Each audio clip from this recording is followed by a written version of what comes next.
नमस्कार दोस्तों, जय श्री महाकाल। मेरा नाम है देवनाथ पांडे और आप देख रहे हैं रोजाना की तरह बीडीएफ न्यूज। आपको 2023 2 मई का दिन याद होगा जब सुबह सुबह राजधानी दिल्ली के सबसे सुरक्षित जेल कही जाने वाली तिहाड़ जेल से एक खबर निकलकर सामने आई थी और उस खबर से संबंधित वीडियो भी कुछ देर बाद प्रसारित हुआ था, जिसमें दिल्ली के ही कुख्यात गैंगस्टर टिल्लू ताजपुरिया की हत्या कर दी गई थी। इस हत्याकांड ने लोगों को हिला कर रख दिया था, क्योंकि जो तस्वीरें सोशल मीडिया पर वायरल हुई थी जेल के अंदर की सीसीटीवी की, जिसमें टिल्लू ताजपुरिया जेल के बैरक में उस वक्त भागता दिखा जब उसके विरोधी गैंग के बदमाश उसे मारने की कोशिश कर रहे थे। हालांकि वो भागने में कामयाब नहीं हो पाता है, उसके विरोधी गैंग के बदमाश उसे पकड़ कर लाते हैं और बहुत ही निर्ममता से उसकी हत्या कर देते हैं। हालांकि कुछ लोगों ने उसे बचाने की कोशिश जरूर की थी, लेकिन वो भी डर गए थे, जिसमें मंजीत महाल भी था, वो भी डर गया था और कोई उसे बचा नहीं पाया।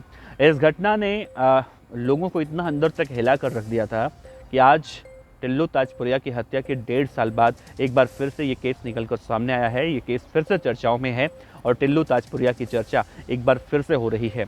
तो आखिर 1.5 साल बाद क्या कुछ हुआ है और 1.5 साल बाद टिल्लू ताजपुरिया के हत्यारे कहाँ हैं और इस केस में क्या कुछ अपडेट है, सारी बातें मैं बताऊंगा। और कैसे टिल्लू ताजपुरिया की हत्या के मामले में अब बहुत सारे पुलिस अधिकारी भी सवालों के घेरे में आ चुके हैं। तो सारी बातें एक एक करके बहुत ही विस्तार से आपको बताने की कोशिश करूंगा। इस वीडियो के अंत तक बने रहिएगा दोस्तों।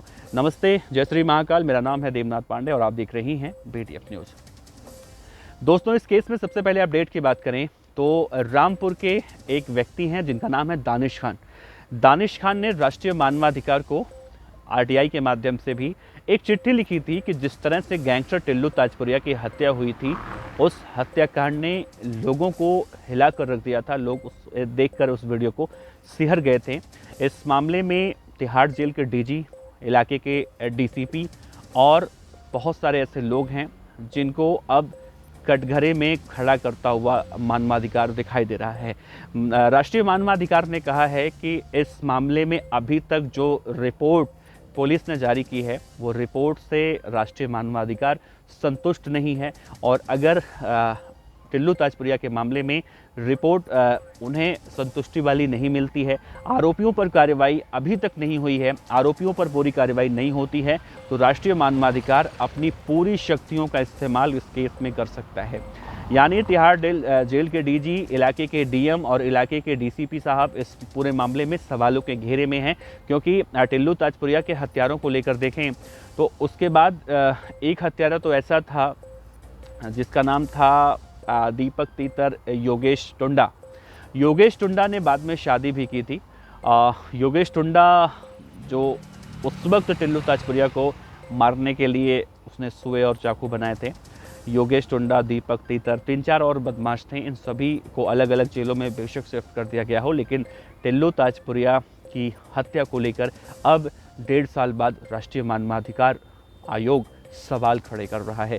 सवाल ये खड़े कर रहा है कि आखिर दिल्ली के तिहाड़ जेल में आखिर इस तरह की वारदातें होती क्यों हैं। इन्हें रोकने में जिस तरह से हम मीडिया रिपोर्ट की बात करें तो अब दावा किया जा रहा है कि तिहाड़ जेल प्रशासन की बिना मिलीभगत से ऐसा संभव नहीं है और इसे रोकने के लिए क्या कार्रवाई अब तक की गई और क्या आगे की जा रही है और इस केस में क्या कुछ प्रोग्रेस रिपोर्ट है, सब कुछ राष्ट्रीय मानवाधिकार अब मांग रहा है। तो दानिश अली खान साहब ने एक आरटीआई के जरिए पता लगाने की कोशिश की थी और टिल्लू ताजपुरिया की हत्या में वो इंसाफ मांग रहे हैं। अब देखना होगा कि इस केस में आगे क्या कुछ ऐसा निकल कर सामने आता है कि टिल्लू ताजपुरिया को इंसाफ मिलेगा। खैर, टिल्लू ताजपुरिया को लेकर बहुत सारे लोग कहते हैं, हालांकि मुझे कहना तो नहीं चाहिए, लेकिन लोगों की धारणा सोशल मीडिया पर है, वो बता रहा हूँ। लोग कहते हैं कि मारा गया तो वो भी गैंगस्टर था, वो भी लोगों को ऐसे ही मारता था।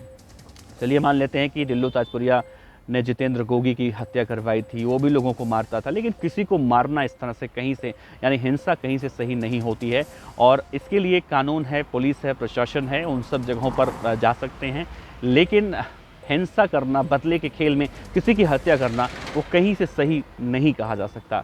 बहरहाल राष्ट्रीय मानवाधिकार आयोग इस पूरे मामले में आगे क्या कुछ कार्रवाई करता है, तिहाड़ जेल प्रशासन, डीएम साहब, डीसीपी साहब या फिर तिहाड़ के जो डीजी हैं उनके ऊपर, ये देखना बड़ा अहम होगा। और इस केस में विस्तृत रिपोर्ट कब तक मानवाधिकार को सौंपा जाता है, ये देखना भी बड़ा अहम होगा।